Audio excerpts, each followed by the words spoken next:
Hello bachcho, let's read this question. Question says the pair of straight line joining the origin to the common point of x square plus y square equal to 4 and y equal to 3x plus c are perpendicular if c square is equal to। चलिए तो पहले question समझते हैं। Question कुछ इस type से है कि ये एक सर्कल है।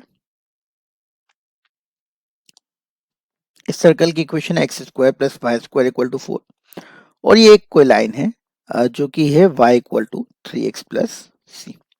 अब हमको सी स्क्वायर की वैल्यू निकालनी है। अगर ये जो लाइन के दो पॉइंट हो गए इंटरसेक्शन के, ये ओरिजिन पे 90 डिग्री का एंगल बनाते हैं। कहाँ पे? ओरिजिन पे।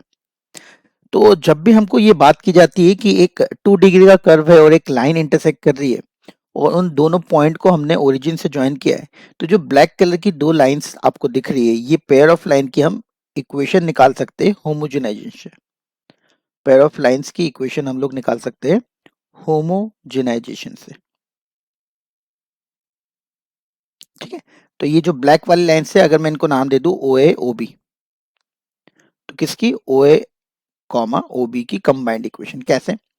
तो x square plus y square minus 4 is equal to 1 है, 0 है, और y minus 3x equal to C है।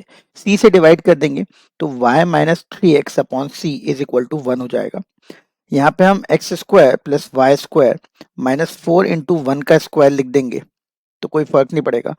तो यहाँ से आ जाएगा आपके पास x square plus y square minus 4 into y minus 3x upon C. 1 की वैल्यू यहाँ से लिख देंगे, यहाँ से 1 की value y minus 3x upon C का होल स्क्वायर। तो ये जो हमारे पास इक्वेशन आएगी वो पेयर ऑफ लाइंस की होगी। कौन सी? ओ ए ओ बी की। तो इसको मैं थोड़ा सा सॉल्व कर देता हूँ। X square plus y square minus 4 upon C square y square plus 9x square minus 6xy equal to 0। तो ये किसकी इक्वेशन है? Pair of lines. कौन सी पेयर ऑफ लाइंस?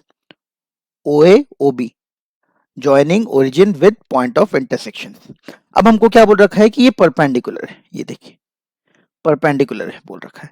तो perpendicular pair of lines perpendicular की कंडीशन होती है कि a plus b equal to 0। a मतलब एक्स स्क्वायर का कोफिशिएंट है ना, a मतलब एक्स स्क्वायर का कोफिशिएंट और b मतलब वाई स्क्वायर का कोफिशिएंट। तो coefficient of x square plus coefficient of y square should be equal to 0। तो एक्स स्क्वायर का कोफिशिएंट देखिए यहाँ कितना है 1 और यहाँ पे है एक्स स्क्वायर, तो ये आएगा माइनस 36 अपॉन सी स्क्वायर।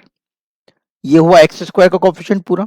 अब वाई स्क्वायर का देखो यहाँ पे 1 है और वाई स्क्वायर का यहाँ पे आएगा minus 4 upon C square. This will be equal to 0। Right, चलिए तो इसको हम लोग सॉल्व करते हैं। तो ये 1 और 1 2 और ये माइनस 36 और माइनस 4 40। तो 2 is equal to 40 upon C square. तो सी स्क्वायर की वैल्यू हमारे पास आ गई 20। हमको सी स्क्वायर की वैल्यू ही चाहिए थी। That is option number D बिल्कुल करेक्ट हो गया। आई होप आपको समझ में आया होगा। Thank you very much.